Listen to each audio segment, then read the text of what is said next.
السلام علیکم۔ National academy universal school 10th class مطالعہ پاکستان سبق نمبر 3 تاریخ پاکستان بے نظیر بھٹو کا دوسرا دور حکومت۔ اس سے پہلے ہم نے بات کی تھی کہ بے نظیر بھٹو کا پہلا دور حکومت کیسا رہا، اس میں انہیں صنعتی کیا اصلاحات کی، زرعی تعلیماتی، یہ ساری دیکھی۔ آج ہم پڑھتے ہیں کہ اس کا جب پچھلے دور میں اس پہ دفعہ 58(2) بھی استعمال کرتے ہوئے اس پہ الزامات لگائے اور اس کی حکومت کو ختم کر دیا گیا۔ اب دوبارہ دیکھتے ہیں کہ بے نظیر بھٹو کتنے سالوں بعد واپس آئی اور انہوں نے کیا آ کے تبدیلیاں کی۔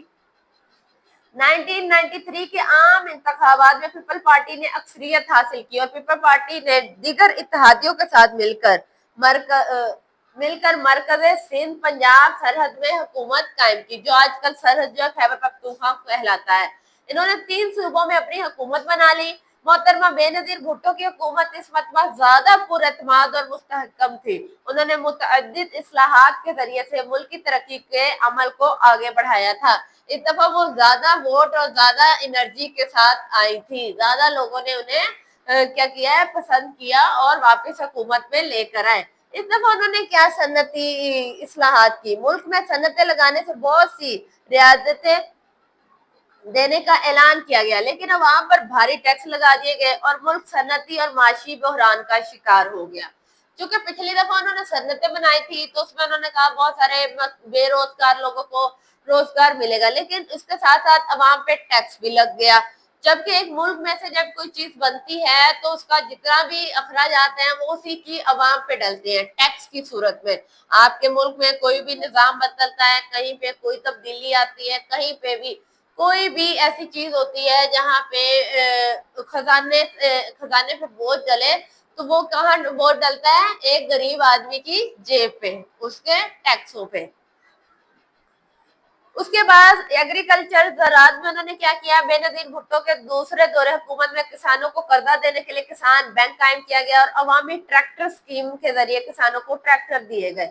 پچھلے میں انہوں نے کھاد، بیج، یہ ساری چیزیں دی تھی آسان قسطوں پہ۔ اس دفعہ انہوں نے قرضہ بھی دیا اور ساتھ میں ٹریکٹر بھی دیے۔ آپ کو پتہ ہی ہوگا کہ ایک کسان کے لیے ٹریکٹر کس قدر ضروری ہوتا ہے، ٹھیک ہے، اس لیے ایسی اسکیمیں نکالی۔ زرعی ترقیاتی بینک اور دیگر کمرشل بینکوں نے بھی زرعی قرضے جاری کیے اور ان قرضوں سے کسان بیج، کھاد، فصلوں پر چھڑکنے والی ادویات وغیرہ خریدنے کے قابل ہوا۔ تعلیمی اصلاحات، تعلیم میں انہوں نے پرائمری تعلیم اور خواتین کی تعلیم پر زیادہ خصوصی توجہ دی۔ استاذہ کے لیے مختلف مراعات کا اعلان کیا، ٹھیک ہے، استاذہ کے لیے جیسے پینشن، ان کی تنخواہیں بڑھانا، ان کے لیے سہولتیں، یہ سب کچھ تعلیمی اداروں میں سہولتوں کی فراہمی کے لیے مختلف اقدامات کیے گئے۔ عوامی ہیلتھ اسکیم کے ذریعے سے صحت کی سہولیات گھر گھر پہنچانے کے لیے اقدامات کیے گئے۔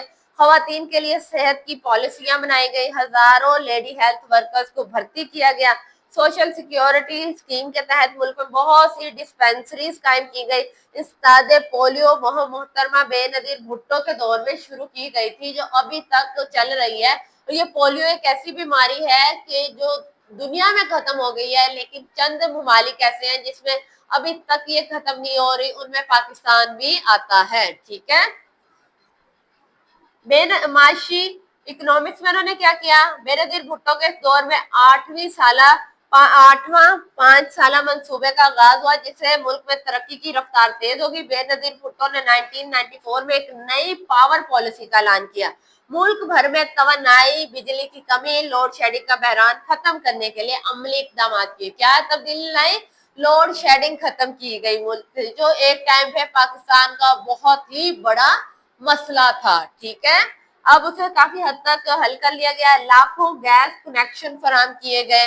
آج بہت سارے لوگ ایسے ہیں جن کے گھروں میں گیس ہے، تو وہ اسی دور میں فراہم کیے گئے۔ پاکستان اسٹیل مل کو منافع بخش ادارہ بنایا گیا۔ کراچی میں پورٹ قاسم کی وسعت دی گئی۔ کراچی میں جو پورٹ ہے، کیا کہتے ہیں، اچھا، کسی بھی ملک کے پاس نا ایک پورٹ ہونا، سمندر ہونا نا بہت ضروری ہے، کیونکہ یہ جتنی بھی امپورٹ ایکسپورٹ ہے یہ سمندر کے راستے ہوتی ہے۔ اور پاکستان ایسا خوش نصیب ملک ہے جس کو اللہ تعالیٰ نے سمندر جیسی نعمت سے نوازا۔ اس سے آپ کئی ممالک سے اس سے آپ کے تعلقات جڑ رہے ہیں، ٹھیک ہے۔